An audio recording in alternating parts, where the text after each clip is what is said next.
Hello guys, for today's video, magpaalot mi kauban ako si Rich Brent. So nagmanya-manya siya kay gusto siya magpaalot dito sa Aurora. Pero dito mi sa ubos magpaalot kay mohapit na lang po din migligo kay aron na dali ra po din kay aron mausa na. Okay? So hapit na mi padung na mi dito karon. Sa pag-alot giuna nako si Rich Brent og paalot kay aron na dili siya laayon kung ako'y una, so mas maayong siya una. So salamat kayo kang kuya, so siya ang nag-alot sa amua. So basta alutan ni si Rizal maghilom-hilom ra gid ni siya, di ni siya maghiliw-liw kay adlok ni siya masamad. Pero first time niya gi-videohan mo nang tan-aw siya nga murag nalain ang dagway. Pero sige lang kay maanad naman na siya karon kay nga videohan nagkuha na siya kay mag permanente na mig vlog. Okay? So dire nga side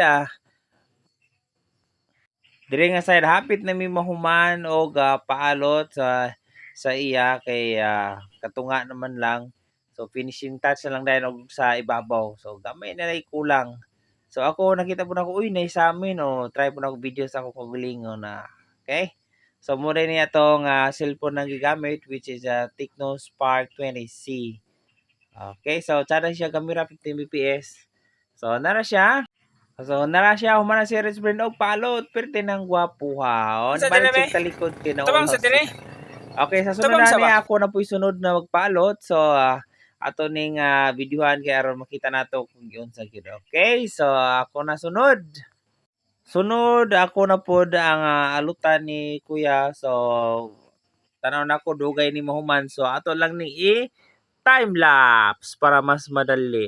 Sugdan na nato ang time lapse. Ang hinungdan nga nung nagpataas mi og buhok kauban ako series man nagsabot mo gud mi nga magpa-color mig buhok. Pero wala lang namo gidayon og pa-color kay magkakalkag man among buhok so kakataas na pud iya matabunan na iyang mata so mo nang wala mi nagpadayon og pa-color sa buhok. So akong ginauna mas maayo man gyapon nga magpa-color bisag mubo og buhok. Mo-color man gyapon kung taas mas maayo gid unta to kay makita gid ang color pero lain man pud kay mukalkag man among buhok para mamig buhok mukalkag. So mo nang naka-decide mi nga dili na lang namo pa kuluran so magpaalot na lang mi. So di hapit na mahuman akong ang pag-alot so mo nang um, gi ibabaw na gialutan.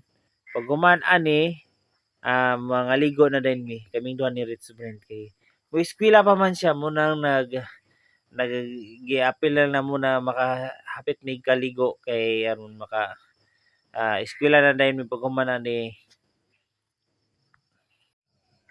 Sa style sa buhok wala na ako gipakuan kung unsang style si kuya kabalo na siya unsa akong hilig nga style sa alot kay sige naman kog paalot niya diri nasuki naman ako ni siya.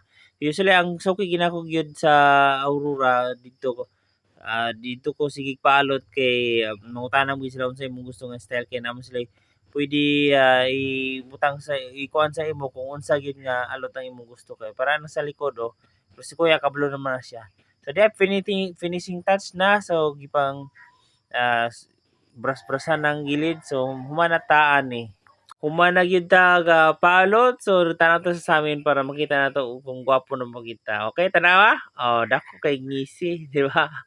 Dako kay ngisi kay mo na magpaalot. Oh, di ba tanawa? Oh, inlo kayo. So karon na padulong na ta dito sa tuburan para dito ta maligo. So akong gipakita kung asa mi padulong paubos ni siya. Nahinera mi anig baklay kay aron di mi maligid. So naguna si Rich Brent so perting inita gyud mo nang lamig kay maligo pag magpaalot kay perting iganga. So ubos ana na diha ang kaliguanan. Maligo na dayon mi. So dire ni start naligo na mi. Giuna na ko siya kay aron mas dali mahuman kay lungay kay na siya tapos dili pag yun magpasabon og dili magnabon og iya mo nang akong gisabonan. Giuna nako ang buhok og shampoo aron gisabonan na dayon. Susunod ako na din sunod. So ang nakatsada diri kusog imo agas ang tubig dahil perting hinloa din bugnaw pag yun. So lami ikay maligo diri bisan pag unsang orasa ka muundang pwede kayo kaya libre ra walay bayad basta diri sa probinsya permanente gina siya nga makaligo kag tarong then wala yung kaigang sa panahon bisag unsa pa naka-init. Okay, so dire mi kutob salamat kayo og don't forget to follow and comment and share. Bye-bye. Kita-kits sa sunod nga video nato. Salamat.